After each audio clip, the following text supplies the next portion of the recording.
வணக்கம். இன்னைக்கு உங்களுக்காக கதை சொல்ல வந்திருப்பது வியல் உங்கள் சகி. இன்னைக்கு நம்ம பார்க்க போற கதையின் பெயர் கடன். கதைக்குள்ள போலாமா? வாக்கிங் சென்ற தனது கணவர் கோபால் நேரமாகியும் இன்னும் வரவில்லையே என்று வாசலில் வந்து நின்று எட்டி பார்த்தாள் சாரதா. சற்று தூரத்தில் அவரது நண்பர் வேலாதித்துடன் சுவாரஸ்யமாக பேசிக்கொண்டே வந்து கொண்டிருந்தார் கோபால். அதுக்கு என்னப்பா செய்யறது? நம்ம ஊரு கோவிலாச்சே, அதை சீர்படுத்த நாம தானே முயற்சி எடுக்கணும். நானும் எனக்கு தெரிஞ்சவங்களெல்லாம் இன்னைக்கு போய் பார்க்குறேன். நீயும் ஒரு பக்கம் போய் பாரு. ஆமா கோபாலு, நீ சொல்றதும் சரிதான். அப்படியே நம்ம கதிரேசன் சண்முகம் எல்லார்கிட்டையும் சொல்லுவோம். ஏன்னா நாம மட்டும் ஒன்றும் செய்ய முடியாது. 4 பேர் 4 பக்கம் போனாதான் என்று பெருமூச்சு விட்டார் வேலாயுதம். ஆமாப்பா, என்ன செய்யறது? எனக்கு கவர்மெண்ட் வேலைன்னா பென்ஷன் வரும்ன்ற தைரியத்துல இருந்துடலாம். நான் வேலை பார்த்தது பிரைவேட் கம்பெனியில. அப்ப ரிட்டையர்ட் ஆனப்ப வந்த பணத்தை தான் டெபாசிட் பண்ணிட்டு நானும் என் சம்சாரமோ நான் பிறந்து வளர்ந்த இந்த ஊருக்கே வந்து விழுந்துட்டோம். புள்ள குட்டின்னு யாரும் இல்லாம போனதால என்னவோ அந்த பணத்தை வச்சுக்கிட்டு அப்படியே எங்க பழப்பு போகுது. இல்லைனா நானே மொத்த செலவையும் ஏத்துக்கிறேன்னு கோவிலுக்காக அந்த பணத்தை எடுத்து கொடுத்துடுவேன் என்றார் கோபால். பரவாயில்லப்பா, நீ இவ்வளவு தூரம் உதவி செய்யறதே பெரிய விஷயம்தான். இப்ப இருக்கிற நிலைமையில யாராலையும் மொத்தமாலாம் உதவி செய்ய முடியாதுப்பா. ஆளுக்கு கொஞ்சம் தன்னால முடிஞ்சதை போட்டாதான் சரிப்படும். நீ அதுக்காகலாம் ஒன்னும் மனசு போட்டு குழப்பிக்காத. அப்ப நான் வரவா? இனி வீட்டுக்கு போய் குளிச்சுட்டு சாப்பிட்டு நான் போய் அந்த வேலையை பார்க்கணும் என்றார் வேலாயுதம். சரிப்பா, பார்த்து பத்திரமா போயிட்டு வா. நானும் அப்படியே என் கூட்டாளிங்களை போய் பார்த்துட்டு வரேன் என்றார் கோபால். இதற்குள் அவர்கள் வீட்டின் அருகே வந்துவிட அவர்களை பார்த்த சாரதா, என்னங்க இன்னைக்கு இவ்வளவு நேரம் என்று கேட்டுக்கொண்டு இரும்பு கேட்டை திறந்து கொண்டு வெளியே வந்தாள். ஒன்னும் இல்ல சாரதா, நம்ம கோவில்ல புதுப்பிக்கிற விஷயமா பேசிட்டு வந்ததுல நேரம் ஆயிடுச்சு. ஏன்பா வேலாயுதம், வாயேன், ஒரு கப்பு காஃபி சாப்பிட்டு போலாம் என்று தனது நண்பனை அழைத்தார். ஆமாண்ணா வாங்க என்றாள் சாரதாவும். இருக்கட்டம்மா, பரவாயில்ல. உங்க அண்ணியும் உன்ன போலதான். இன்னும் நான் வரலன்னு வாசல்ல வந்து நின்றுட்டு இருப்பா. அப்ப நான் வரமா என்று சிரித்து கொண்டே அங்கிருந்து சென்று விட்டார் வேலாயுதம். இருவரும் சிரித்து கொண்டே உள்ளே நடக்க ஆரம்பித்தனர். சாரதா, சீக்கிரமா காப்பி கொடுத்துட்டு வெந்நீர் போடுமா, நான் டவுன் வரைக்கும் போயிட்டு வரணும் என்று பேப்பரை விரித்தபடி திண்ணையில் அமர்ந்தார் கோபால். என்னங்க விஷயம்? நான் தான் சொன்னேன் இல்ல, பேங்க் வரைக்கும் போகணும். அப்படியே நம்ம கோவில் விஷயமா அங்க தண்டபணிய பார்த்துட்டு வரலான்னு இருக்கேன். அப்படியா? சரிங்க, இருங்க காஃபி போட்டு கொண்டு வரேன் என்று அவள் கூறிக்கொண்டிருக்க கேட்டை திறக்கும் சத்தம் கேட்டு இருவரும் திரும்பி பார்த்தனர். கனகராஜ் மெதுவாக அவர்களை பார்த்தபடி உள்ளே வந்து கொண்டிருந்தார். வாங்கண்ணா என்று சாரதா அழைக்க, ஏ கனகு, என்னப்பா காலையில இவ்வளவு தூரம்? நீ வாக்கிங்லாம் கூட வரமாட்டியே என்று சிரித்து கொண்டே அவரை அழைத்து அருகே அமர வைத்துக் கொண்டார் கோபால். நான் இருக்கிற நிலைமையில இப்ப வாக்கிங் ஒண்ணுதான் குறைச்சல். அட ஏன்பா நீ வர என்று பெருமூச்சு விட்டு கொண்டே அவர் அருகில் வந்து அமர்ந்தார் கனகராஜும். ஏன்பா அப்படி பேசுற? சரி இரு. சாரதா, நம்ம கனகராஜுக்கும் காஃபி கொண்டா என்றார். அம்மா சாரதா, எனக்கு சக்கரை வேண்டாமா என்று கனகராஜ் கூற, தெரியும்னா என்று சிரித்து கொண்டே உள்ளே சென்றாள் சாரதா. அவள் சென்றதும், ஏன்பா ஏன் ஒரு மாதிரி பேசுற? என்னாச்சு? வேலைக்காக ஊருக்கு போன உன் பையன் எதனா போன் போட்டானா? அவன் தினமும் போன் போட்டுக்கிட்டு தான் இருக்கிறான். அந்த வேலை எனக்கு பிடிக்கல. நான் படிச்ச படிப்புக்கு ஏத்த வேலை இல்ல, ஏதோ நம்ம குடும்ப சூழ்நிலைக்காக பல்ல கடிச்சிட்டு போயிட்டு இருக்கன்னு. அப்படியா? ஆமாப்பா, நானும் அவனுக்கு சமாளிச்சுக்கப்பா, பாப்பாவை கரை சேர்க்கணும், அதுவரை என்னோட வருமானம் மட்டும் போதாதுன்னு சமாதானம் சொல்லிட்டு தான் இருக்கிறேன். ஆனா இப்ப பிரச்சனை அது இல்ல கோபாலு. பின்ன எனக்கு உனக்கு இப்ப புதுசா என்று கோபால் கேட்டுக்கொண்டிருக்க சாரதா இருவருக்கும் காஃபி கொண்டு வந்து கொடுத்து விட்டு உள்ளே சென்றாள். ஒன்னே இல்ல கோபாலு, நேத்து நான் கடையில இருக்கும்போது மங்களாபுரத்துல இருந்து என் மச்சான் பாண்டியன் வந்தான். என்னவா? எல்லாம் நல்ல விஷயம்தான். அவன் பிள்ளைக்கு பொண்ணு பாக்குறானா. அந்த பேச்ச ஆரம்பிக்கும் போதே நம்ம கவிதா தான் ஞாபகம் வந்தாலாம்.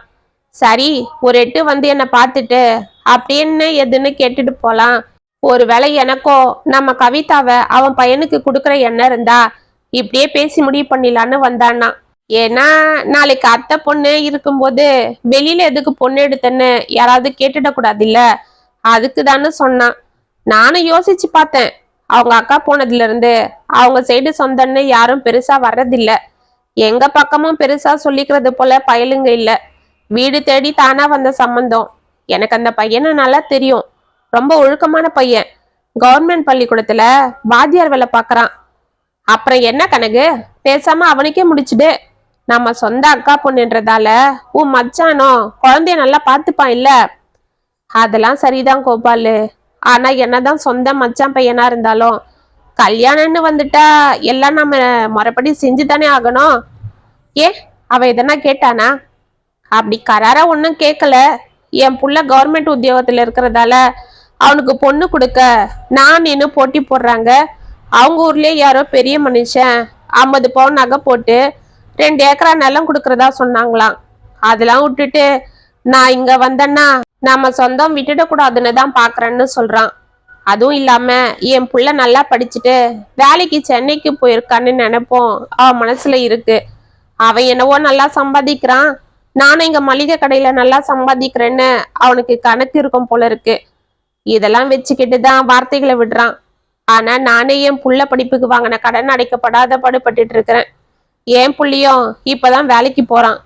அதுவும் ஒன்னும் சொல்லிக்கிறது போல சம்பளம் இல்லை. உனக்கே தெரியும் என் கடையில வியாபாரம் எப்படின்னு. இதெல்லாம் அவன் கிட்ட எப்படி சொல்லி புரிய வைக்கிறது? அப்படி சொன்னாலும் அவ எதனா வேண்டான்னு சொல்லிட்டா அப்புறம் நான் என் பொண்ணுக்கு எங்கிருந்து வரன பாக்குறது? அதுக்காக இப்ப என்ன செய்ய போற கணக்கு என்று அவரை ஒன்றும் புரியாமல் பார்த்தார் கோபால். அதுதான் தெரியலப்பா. ஆனாலும் அந்த பையனுக்கே கவிதாவை கட்டி கொடுக்கணும்னு தான் மனசுல தோணுது. அப்ப என்னன்னா நேரம் கூடி வந்தாதான் நமக்கு அப்படி தானா மனசுல தோணும். நீங்க பேசாம அந்த இடத்தையும் முடிச்சிடுங்க என்று கூறிக்கொண்டே வெளியே வந்தாள் சாரதா. அதெல்லாம் சரிதாம்மா. என் பொண்டாட்டி நகைங்கள் எல்லாம் வச்சு அப்படியே சமாளிச்சிட்டாலும் மாப்பிள்ளைக்கு ஒரு 2 பவுன் எடுக்கணும். மற்ற செலவுக்கெல்லாம் கூட்டி கழிச்சு பார்த்தாலும் ஒரு 5 லட்சமாவது தேவைப்படுது. அதுதான் என்ன செய்யறதுன்னு புரியாம முழிச்சிட்டு இருக்கிறேன். என் பையன் கிட்ட கேட்டா இப்பதானேப்பா வேலை கிடைச்சிருக்கு, அதுக்குள்ள என்னை நம்பி யார் இவ்வளவு தொகை கொடுப்பாங்கன்னு கேக்குறான். அதுவும் சரிதான். ஆனா இப்ப என்னப்பா பண்ண போற? என் கடையை வித்துட்டாலும் வச்சிருக்கிற நகையெல்லாம் திருப்ப போய் ஒரு 2 லட்சம் கையில நிற்கும். அப்புறம் அங்க இங்கன்னு எனக்கு தெரிஞ்சவங்க கிட்ட கேட்டாலும் ஒரு 1 லட்சம் ரெடி பண்ணிடுவேன். இன்னும் 2 லட்சம் தான் இப்ப குறையுது. ஏன்னா சோறு போடுற அந்த கடையை வித்துட்டு அப்புறம் என்ன செய்வீங்க? அட என்னம்மா, அந்த கடையில என்ன வியாபாரம் நடக்குது? அதுவும் 8க்கு 8 கடை. அதை இந்த ஊர்ல அம்புட்டு பணம் கொடுத்து வாங்குறதே பெரிய விஷயம். ஏதோ என் முகத்தை பார்த்து பெரிய சாமி வாங்கிக்கிறேன்னு சொல்லிட்டான். அப்படியா? அவர்கிட்டயே மீதி 2 லட்சத்தையும் கேட்டு பாருப்பா. ஏன்னா அவர் நல்ல பசியுள்ள ஆளாச்சே என்றார் கோபால். கேட்கலாம் தான் கோபாலு. ஆனா நான் எங்க அப்படி கேட்டுட போறேன்னு தான் இந்த கடையே நான் கடன் வாங்கி தான் வாங்குறேன்ப்பா. அது கூட நீ உன் பொண்ணு கல்யாணத்துக்காக கேக்குற. நல்ல காரியம், அதுக்கு தான் பாக்குறேன்னு சொல்லிட்டாரு. அட கடவுளே, காசு இருக்கிறவனுக்கு மனசு இல்ல, மனசு இருக்கிறவன் கையில காசு இல்ல. இப்ப நான் டெபாசிட் பண்ணிருக்கிற வருமானத்துல தான் நானும் இவ்வளவு சாப்பிட்டுட்டு இருக்கோம். இல்லனா அதையே எடுத்து உனக்கு கொடுத்துடுவேன் கணக்கு என்றார் கோபால் சங்கடமாக. எனக்கு உன்னை பத்தி தெரியாத கோபாலு, அதனாலதான் நானும் உன்னை தொந்தரவு பண்ணல. ஆனா உனக்கு தெரிஞ்ச யார்கிட்டயாவது கேட்டு வாங்கி கொடுக்க முடியுமான்னு தான் கேட்க வந்தேன். வட்டிக்குனாலும் பரவாயில்லப்பா, என் புள்ளதான் இப்ப சம்பாதிக்கிறான் இல்ல, மாசமானா டான்னு கொடுத்துடுவேன் என்றார் கனகு. அப்படியா என்று சற்று யோசித்த கோபால், டவுன்ல என் ஃப்ரெண்டு தண்டபாணின்னு ஒருத்தன் இருக்கான். அவனுக்கு ஏதோ அவங்க அப்பாவோட பங்கு வந்ததுன்னு ஒரு 5-6 லட்சத்தை கையில வச்சிட்டு இருக்கான். அவனுக்கு ஒரே ஒரு பையன்தான். அவனும் ரயில்வேல நல்ல வேலையில இருக்கான். அவன் புள்ள கூட தான் இவனும் இருக்கான்.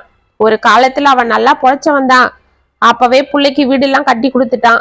இப்ப அவனுக்கும் ஒன்னும் தேவைப்படாது. அந்த பணத்தை என்ன பண்ணான்னு தெரியல. ஒருவேளை வருமானத்துக்கு வட்டிக்கு கூட விடலாம். ஏன்னா அவனுக்கு கையில பணம் இருந்துகிட்டே இருக்கணும்.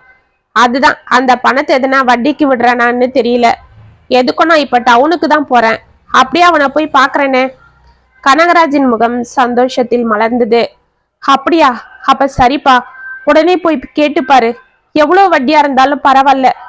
நீ மட்டும் இந்த உதவியை செஞ்சியன்னா நான் காலத்துக்கும் மறக்க மாட்டேன் கோபாலு. என் பொண்ணு வாழ்க்கையில விளக்கேத்தின புண்ணியம் உனக்கு இருக்கும்பா என்றவர் கைகளை பற்றி கொண்டார். அட என்னப்பா, நீ என்னோட பால்ய நண்பன். நம்ம பழக்கம் எத்தனை வருஷமா இருக்கு. நான் ஏதோ கோயம்புத்தூர் பக்கம் பழப்ப தேடி போனதுல கொஞ்சம் விலகி இருந்தோம். ஆனாலும் நான் இப்ப இங்க தானே வந்து விழுந்து கிடக்குறேன் என்று சிரித்தார் கோபால். ஆமாப்பா, நீ வந்ததுல இருந்துதான் என் மனசுக்கும் கொஞ்சம் ஆறுதலா இருக்கு என்று கனகராஜும் சற்று நேரம் அவரிடம் பேசிவிட்டு சென்றார். பிறகு கோபாலும் குளித்து முடித்து சாப்பிட்டு விட்டு டவுனிற்கு செல்ல அங்கே பேங்கில் பணத்தை எடுத்துக் கொண்டிருந்தவர் தண்டபாணியின் குரலை கேட்டு டக்குன்னு திரும்பி பார்த்தார். தண்டபாணி மிகவும் சுவாரஸ்யமாக அசிஸ்டன்ட் மேனேஜரிடம் பேசிக் கொண்டிருப்பதை பார்த்தார். உடனே அவருக்கு கனகராஜின் ஞாபகம் வர கடகடவென அவரிடம் விரைந்தார்.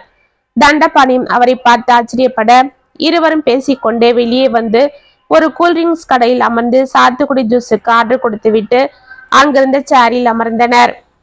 ஆமா, என்ன கோபாலு, டவுன் பக்கம் பேங்க்ல பணம் எடுக்க வந்தியா? ஆமாப்பா, வீட்டுக்கு கொஞ்சம் சாமான்லாம் வாங்க வேண்டியிருக்கு, அதுதான். அப்படியா? ஆமா, தங்கச்சி எப்படி இருக்கு? ஆ, நல்லா இருக்குப்பா. நானும் தான் பார்க்கும் போதெல்லாம் சொல்றேன், தங்கச்சியை கூட்டிட்டு வீட்டுக்கு வாப்பான்னு.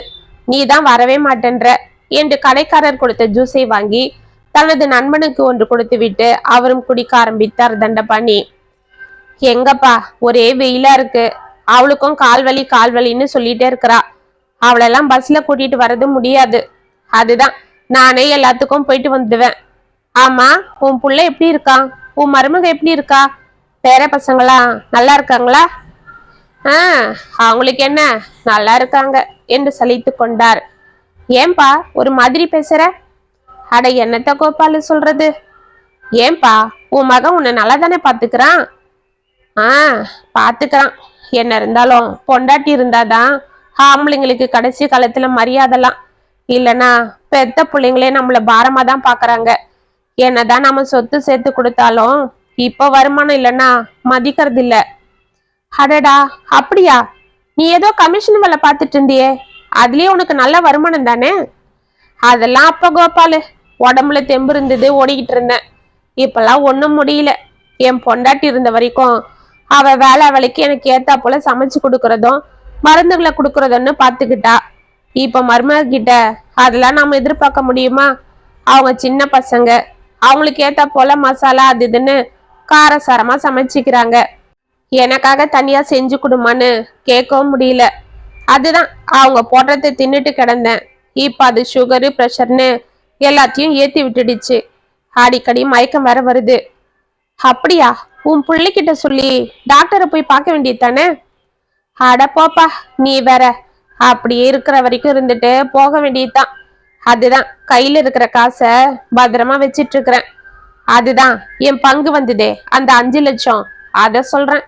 அந்த பணத்தை டெபாசிட் பண்ணிட்டா அதுல எதனா மாசம் வர்ற வட்டியை வச்சுக்கிட்டு எனக்கு தேவையானதை வாங்கிப்பேன். என் மருந்துக்கு கூட நான் என் பிள்ளைகிட்ட கேட்டுக்கிறது இல்லை என்றார் தண்டபாணி. என்ன தண்டபாணி, உன்னை பார்த்து ஒரு உதவி கேட்க தான் நானே இன்னைக்கு வந்தேன். ஆனா நீ சொல்றத பார்த்தா உன்கிட்ட அதை பத்தி எப்படி பேசுறதுன்னு இருக்கு என்று நெளிந்தார் கோபால். அட என்ன கோபாலு, என்கிட்ட என்ன கேட்க வந்த? அது சொல்லிடு, என்னால முடிஞ்சா செய்ய போறேன். இதுக்காக ஏன் தயங்குற என்றவர் தோளில் அடித்து விட்டு சிரித்தார். கோபால் கனகராஜை பற்றி அனைத்தையும் அவரிடம் கூறினார். ஓ அப்படியா? என்னப்பா இது, கல்யாண விஷயமா உதவி கேட்கிற? இப்ப இல்லைன்னு சொல்லவும் மனசு வரல. சரி, ஒண்ணு செய். அவருதான் வட்டி தரேன்னு சொல்றாரு இல்ல. எனக்கு இப்போதைக்கு தேவை என் மருந்து செலவுக்கு பணம் தான். அதனால பேங்க்ல டெபாசிட் பண்ணி இருக்கிற பணத்துல ஒரு 2 லட்சம் எடுத்து கொடுக்குறேன். அந்த வட்டியை அவரையே கொடுத்துட சொல்லு. எனக்கு எப்ப தேவையோ அப்ப நான் கேட்டு வாங்கிக்கிறேன். இப்போதைக்கு அவசரம் இல்லை. அந்த பையன் நல்லா சம்பாதிக்கட்டும், அப்பவே சேர்த்து வச்சு கொடுக்க சொல்லு. அது வேற வட்டி கொடுத்தா போதும் என்றார் தண்டபாணி. கோபாலிற்கு இதை கேட்டதும் உற்சாகம் பொங்கியது. தண்டபாணி, பாவம்பா அந்த கனகராஜ். அவன் நிலைமையை நினைச்சு நான் ரொம்ப தவிச்சிட்டு இருந்தேன். ஆனா நீ இப்ப பண்ற உதவியால நான் மட்டும் இல்ல, அவனும் உன்னை மறக்கவே மாட்டான். சரிப்பா, அந்த பணத்துக்கு எதனா பாண்ட் எழுதிக்கலாம் வா என்றார் கோபால். ஏய், என்ன கோபாலு, உன்னை நம்பி பணத்தை கொடுக்கறேன், அதுக்கு போய் எழுதி வாங்குறதா? அதெல்லாம் ஒன்றும் வேண்டாம். உன்னை பத்தி எனக்கு நல்லாவே தெரியும். நீ பேசாம என் கூட வா, நான் இப்பவே பணத்தை எடுத்து கொடுக்கறேன் என்று அவர் கையை பிடித்து கொண்டு பேங்கை நோக்கி நடக்க ஆரம்பித்தார். கோபால் அவரை கண்கள் கலங்க பார்த்து கொண்டே நடந்தார். அன்று பணத்தை கனகராஜிடம் கொண்டு போய் கொடுத்ததும் கனகராஜிற்கு வாயில் வார்த்தைகள் வரவில்லை. அவர் மகிழ்ந்து தனது நண்பனை கட்டி கொண்டு அழுது விட்டார். ஏய் கனகு, என்னடா இது சின்ன குழந்தை போல. சரி சரி, இந்த பணத்தை வச்சு கடகடன்னு வேலையை ஆரம்பி என்றார் கோபால். சரிப்பா, இதோ இப்பவே போறேன். கோபாலு, இந்த பணத்துக்கு எதனா பத்திரம் எழுதி கொண்டு வந்தியா? அதை கொண்டாப்பா, கையெழுத்து போட்டு கொடுத்துறேன். அப்புறம் வேலை பிஸியில நான் மறந்துடுவேன். ஏய், அதெல்லாம் ஒன்றும் வேண்டாம்ப்பா. என் நண்பன் என்னை நம்பி இந்த பணத்தை கொடுத்தான், நான் உன்னை நம்பி கொடுக்குறேன். அதுக்கு இல்ல கோபாலு என்று கனகராஜ் ஏதோ குறவாய் எடுக்க, அட போப்பா, நீ வேற போய் வேலையை பாரு. இன்னும் எவ்வளவு வேலை கிடக்கு. இப்ப போய் பாத்துறான் அது இதுன்னு அதெல்லாம் ஒன்றும் வேண்டாம். எனக்கு உன்னை பத்தி நல்லா தெரியும். நீ எனக்கு எப்படியோ தண்டபாணியும் அப்படிதான். நமக்குள்ள எதுக்கு பாத்துறான் அது இதெல்லாம். சரி, கவிதா கிட்ட எதையும் சொல்லிக்காத. பாவம், கல்யாணம் ஆகி புகுந்த வீட்டுக்கு போக போறவ. அவ மனசை சங்கடப்படுத்தாத என்றார் கோபால். ஆமாண்ணா, எதுவா இருந்தாலும் நாமளே பார்த்துக்கலாம். கல்யாணம் ஆகி போற அந்த குழந்தைய அனாவசியமா கஷ்டப்படுத்தாதீங்க என்றாள் சாரதா. சரிப்பா, அப்ப நான் இன்னைக்கே டவுனுக்கு போய் மாப்பிள்ளைக்கு 2 பவுன்ல செயின் எடுத்து வந்துடுறேன். நீங்க 2 பேரும் நாளைக்கு தயாரா இருங்க. தேவையான துணியெல்லாம் வாங்கிட்டு வந்துடுவோம். அம்மா சாரதா, நீ இது அம்மா முன்ன நின்னு எல்லாம் பார்த்துக்கணும். பொம்பளை இல்லாத வீடு என்றார் கனகராஜ். அதுக்கு என்னன்னா நான் பாத்துக்கிறேன், நீங்க கவலைப்படாதீங்க என்றாள் சாரதாவும். சரிம்மா, அப்ப நான் வரேன்பா கோபாலு என்று உற்சாகத்தோடு அவர் செல்ல அவரை பரிதாபமாக பார்த்து கொண்டிருந்தனர் இருவரும். பிறகு கனகராஜ் தனது மகளின் திருமணத்தை நல்ல முறையிலேயே நடத்தி முடிக்க திருமணத்திற்கு சாரதாவும் கோபாலுமே பெரும்பாலும் அனைத்து வேலைகளும் செய்து கொண்டிருந்தனர். கனகராஜின் மகன் தினேஷ் லீவ் இல்லை என்று 2 நாட்களுக்கு முன்னரே வந்தவுடன் அவனும் பிஸியாகி போனான். அனைத்தும் நல்ல முறையில் நடந்து கவிதாவும் தனது புகுந்த வீட்டிற்கு சென்று விட வந்திருந்த சொந்த பந்தங்களும் ஒருவாறு அனைவரும் கிளம்பி சென்றனர். தினேஷும் திருமணத்துக்கு வந்திருந்த தனது நண்பர்களை வழி அனுப்ப டவுனுக்கு சென்று விட்டான். சாரதாவும் கோபாலும் கூட கனகராஜிடம் கூறிவிட்டு வீட்டிற்கு புறப்பட்டனர். தனது மகளின் திருமணம் நல்ல முறையில் நடந்ததை நினைத்து சந்தோஷப்பட்டு கொண்டிருந்த கனகராஜ் மிகவும் பூரித்து போயிருக்க அனைத்து வேலைகளையும் முடித்து ஆய்ந்து ஓய்ந்து 1 மாதம் கழித்து அன்றுதான் ஓய்வு எடுக்க வேண்டும் என்று எண்ணி நிம்மதியாக தனது அறைக்கு சென்று படுத்துக் கொண்டார். திருமண வேலையில் 3 நாட்கள் பிஸியாக இருந்த சாரதாவும் கோபாலும் 3 நாட்கள் கழித்து அன்றுதான் வீட்டிற்கு வர அவர்கள் கூட மிகவும் களைத்து போயிருந்தனர். சாரதா, போனதும் கொஞ்சம் வெந்நீர் போடுமா, குளிச்சுட்டு கொஞ்ச நேரம் படுக்கணும், உடம்பெல்லாம் ஒரே வலியா இருக்கு என்றார் கோபால். ஆமாங்க, சாப்பாடு கூட வேண்டாம், படுத்தா போதுன்னு இருக்கு என்றாள் சாரதாவும்.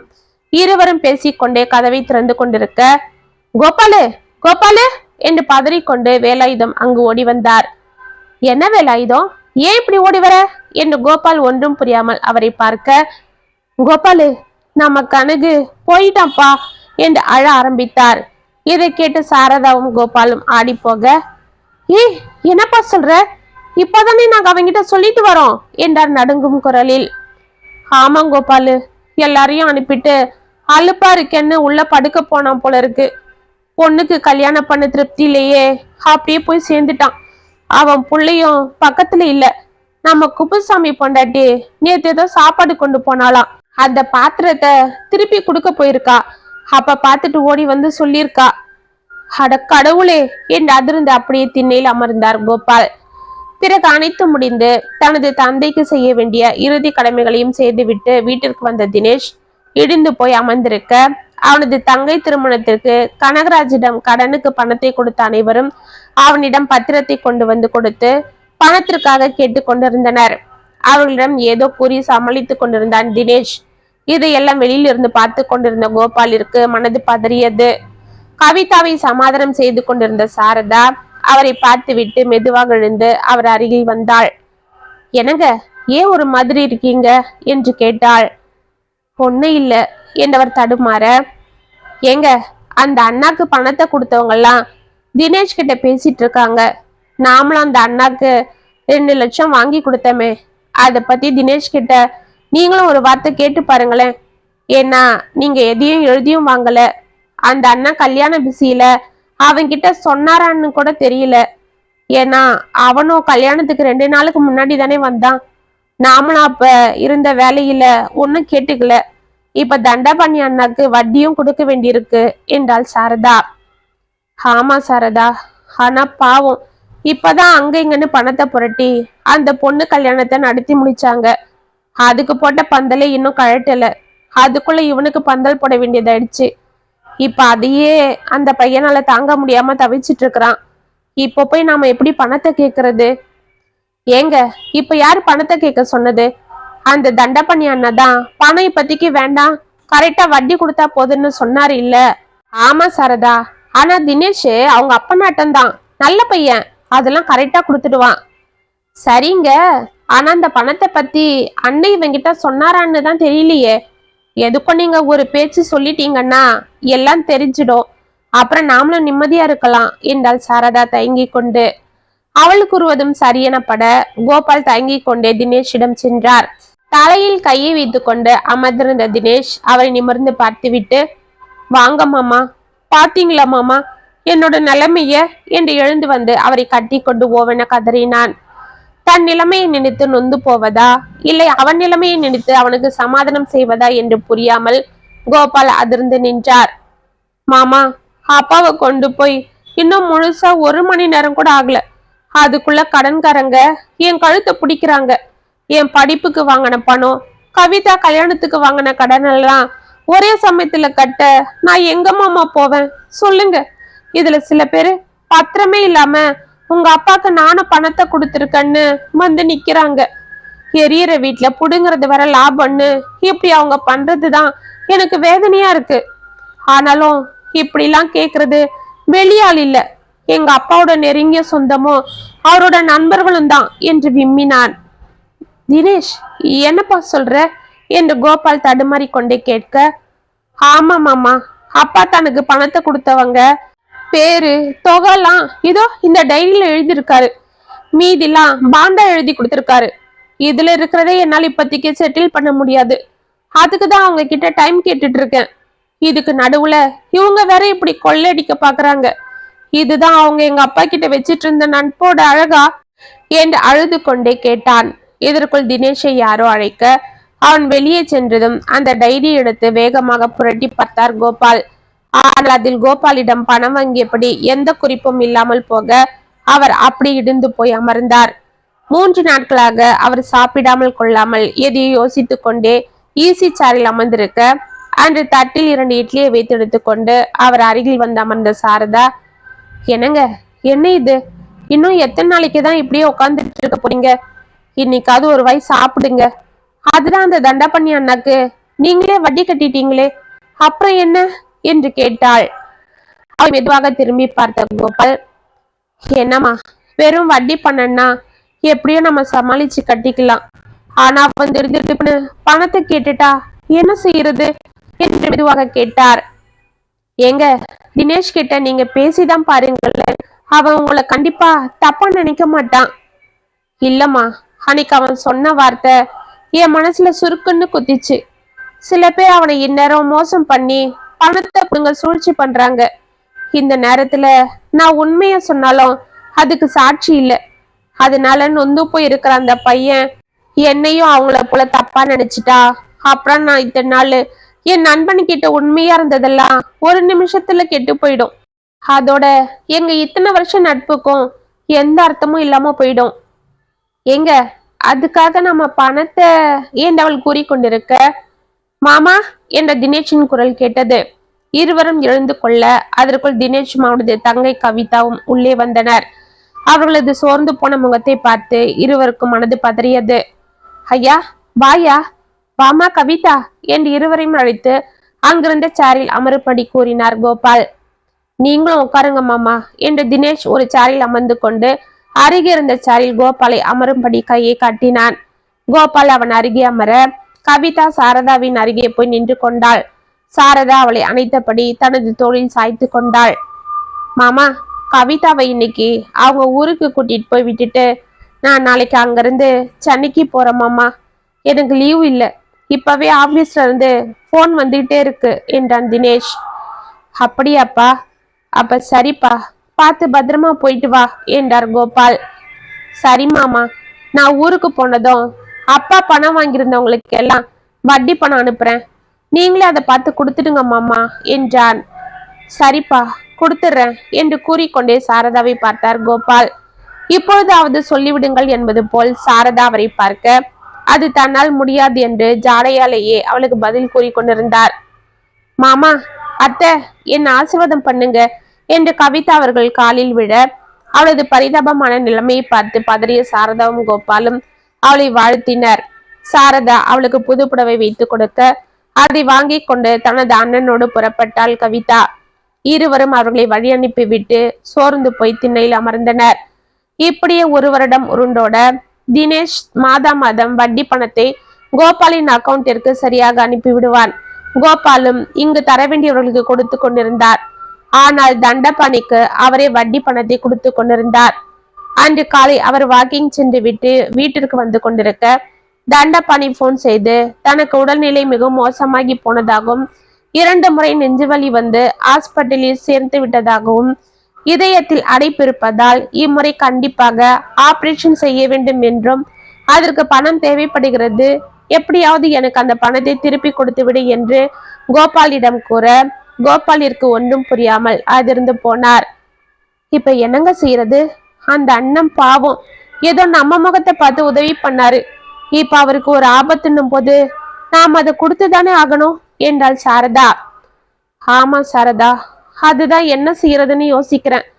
பேசாம நான் டெபாசிட் பண்ணி இருக்கிற பணத்துல இருந்து தான் அவனுக்கு எடுத்து கொடுக்கணும். என்னங்க, அதுல வர்ற வட்டியில தான் ஏதோ நம்ம பழப்பு போகுது. இப்ப அதையும் எடுத்து கொடுத்துட்டா எப்படிங்க நாம சமாளிக்கிறது? மீதி இருக்கிற பணத்துக்கு வட்டி ஒன்றும் பெருசா வராதுங்களே என்றால் கவலையாக. பரவாயில்ல சாரதா, இருக்கிறத வச்சு நாம எப்படியோ சமாளிச்சுப்போம். நான் அவனுக்கு கொடுத்த வாக்கு தான் முக்கியம். அதுவும் இல்லாம நான் உதவின்னு கேட்டு போனப்ப என்ன மட்டுமே நம்பி அவன் அந்த பணத்தை கொடுத்தான். இப்ப அவனுக்கு அது தேவைப்படும் போது நாம கொடுக்கறது தான் சரி. நான் நாளைக்கே போய் அந்த பணத்தை அவன்கிட்ட கொடுத்துட்டு வந்துடுறேன். மறுநாள் அவர் பேங்கிற்கு சென்று பணத்தை எடுத்துக்கொண்டு தண்டபாணி வீட்டிற்கு செல்ல அவரை பார்த்து முகத்தை திருப்பி கொண்ட அவரது மருமகள், வாங்க, அவர் உள்ளதான் படுத்துட்டு இருக்காரு என்று வேண்டா வெறுப்பாக அவரை அழைத்து விட்டு உள்ளே சென்று விட்டாள். கோபால் தயங்கி கொண்டே தண்டபாணியின் அறைக்கு செல்ல கட்டிலில் சோர்ந்து போய் படுத்திருந்த தண்டபாணி சத்தம் கேட்டு மெதுவாக எழுந்து அமர்ந்தார். அவர் வாடிய முகத்தையும் மெலிந்து போன தேகத்தையும் பார்த்து பதறி போன கோபால், என்ன தண்டபாணி இப்படி ஆகிட்ட? எனக்கு இருந்த சில பிரச்சனையால நானும் உன்னை வந்து அதுக்கப்புறம் பார்க்கவே முடியல என்று கம்மிய குரலில் கேட்டார். தண்டபாணி எதற்கும் பதில் சொல்லாமல் அமைதியாக ஒரு புன்னகை செய்ய கோபால் மெதுவாக திரும்பி பார்த்தார். அங்கே அவரது மருமகள் நின்று கொண்டிருக்க அவர் ஒருவாறு ஊகித்து கொண்டு, சரிப்பா, இந்தா உன்கிட்ட வாங்கின பணம் என்று தனது கையிலிருந்து பேக்கில் இருந்து 2 லட்சத்தை எடுத்து அவரிடம் நீட்டினார். என்ன கோபாலு, எதுக்கு இந்த பணம்? அதுதான் நேத்தே கனகராஜோட பையன்னு ஒரு தம்பி வந்து பணத்தை கொடுத்துட்டு போயிட்டானே. நான் கூட அந்த பணத்தை நான் வாங்கியிருந்த கோவிந்தனுக்கு கொடுத்துட்டேன்பா என்றார் தண்டபாணி. என்னது, கனகராஜோட பையன் தினேஷ் வந்து உன்கிட்ட பணம் கொடுத்தானா என்று அதிர்ந்து கேட்டார் கோபால். ஆமாப்பா, எனக்கு ரொம்ப முடியாம போனதுதான் ஹாஸ்பிட்டலுக்கு ஏகப்பட்ட செலவாயிடுச்சு. பேங்க்ல இருந்த பணத்தெல்லாம் என் பிள்ளைக்கு எடுத்து கொடுத்துட்டேன். அந்த நேரம்னு பார்த்து நான் ஒரு அவசரத்துக்கு கைமாத்தா ஒரு 2 லட்சம் என் நண்பன் கோவிந்தன் கிட்ட வாங்கியிருந்தேன், மருந்து செலவுக்கு தான். அதை உன்கிட்ட கொடுத்த பணம் வந்ததும் கொடுத்துடலான்னு இருந்தேன். அதுக்கு தான் நான் உன்னை முந்தானது பணம் கேட்டதும். ஆனா பாரு, நேத்து அந்த தம்பி வந்து எங்க அப்பா வாங்கின பணம் இந்தாங்கன்னு வட்டியோட சேர்த்து கொடுத்துட்டான். நான் அதை வாங்கி கோவிந்தனுக்கு கொடுத்துட்டேன்ப்பா. ஆமா, இது உனக்கு தெரியாதா என்றார் தண்டபாணி. அப்படியா, என்கிட்ட அவன் ஒண்ணுமே சொல்லலையே. சரிப்பா, நான் வேணா அவனுக்கு போன் போட்டு கேட்டு பாக்குறேன் என்று போனை எடுத்தார். கோபாலு, இப்பவே எதுக்கு? அப்புறமா தான் போன் போட்டு கேட்டு பாரு. சரிப்பா, இந்தா என்று தனது தலையணை அடையில் இருந்த ஒரு கவரை எடுத்து அவரிடம் கொடுத்தார். என்னப்பா இது? அதுதான் நான் உன்கிட்ட எழுதி வாங்கின பத்திரம் என்று அவர் கூறிக்கொண்டிருக்க இதற்குள் அவரது மருமகள் வந்து, மாமா போதும், ரொம்ப நேரம் பேசக்கூடாதுன்னு டாக்டர் சொன்னாங்க இல்ல, பேசாம படுங்க. நேத்து நான் ஊர்ல இல்ல, அதுக்குள்ள யார் யாரோ வந்துட்டு போயிருக்காங்க. இன்னைக்கு என்னடானா இவர் ஒருத்தர் என்று முகத்தை உம்மென்று வைத்துக் கொண்டு கோபாலை முறைத்து பார்த்தாள். கோபால் பட்டனை எழுந்து கொள்ள தண்டபாணியை பார்த்து நான் போய் வருகிறேன் என்பதை போல தலையசைத்து விட்டு அங்கிருந்து கிளம்பி விட்டார்.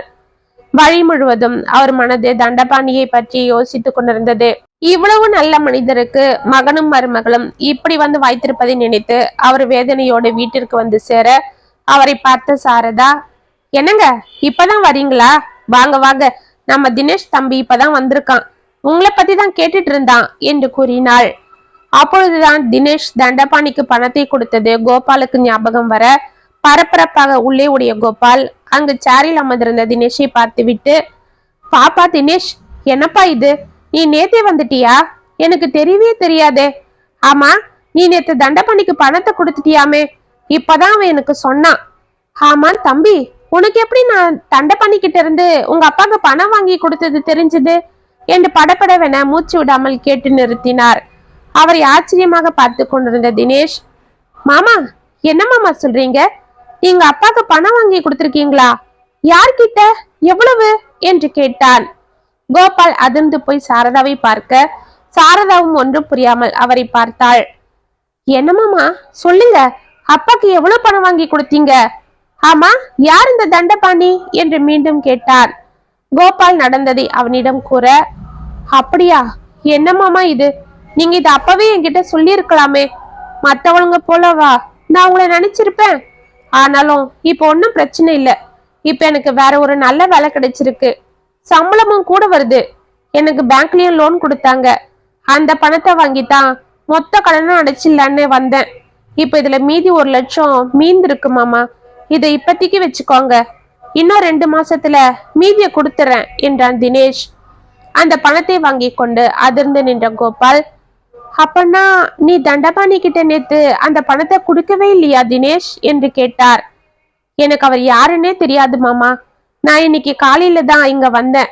பணத்தை கொடுக்க வேண்டியவங்களுக்கு எல்லாம் செட்டில் பண்ணிட்டேன்.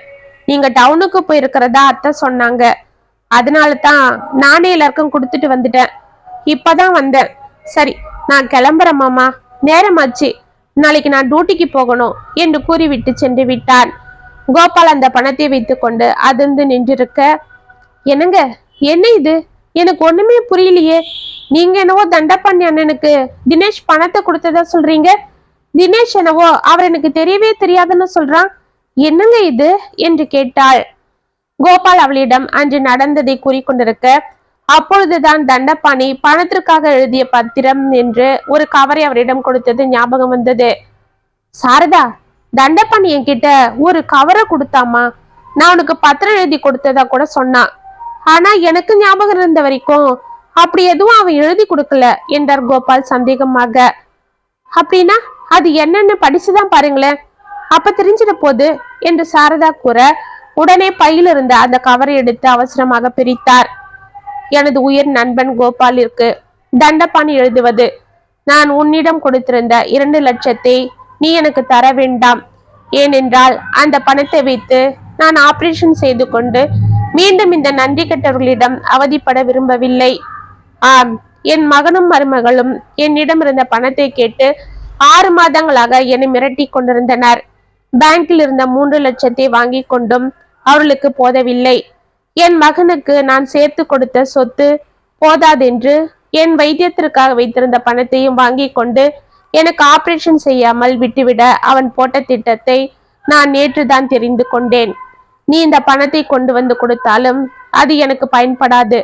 அப்படியே பயன்பட்டாலும் எனக்கு அதில் விருப்பம் இல்லை. எனவே என் மகன் மீதி 2 லட்சத்திற்கு கணக்கு கேட்டு என்னை தொல்லை செய்யும் போது அந்த பணம் கோவிந்தனிடம் வாங்கிய கடனுக்காக கொடுத்து விட்டதாக பொய் சொல்லி போகிறேன். இந்த கடிதத்தை என்னால் போஸ்ட் செய்ய முடியவில்லை என்றால் எனது நண்பன் கோவிந்தனிடமே கொடுத்து விடுகிறேன்.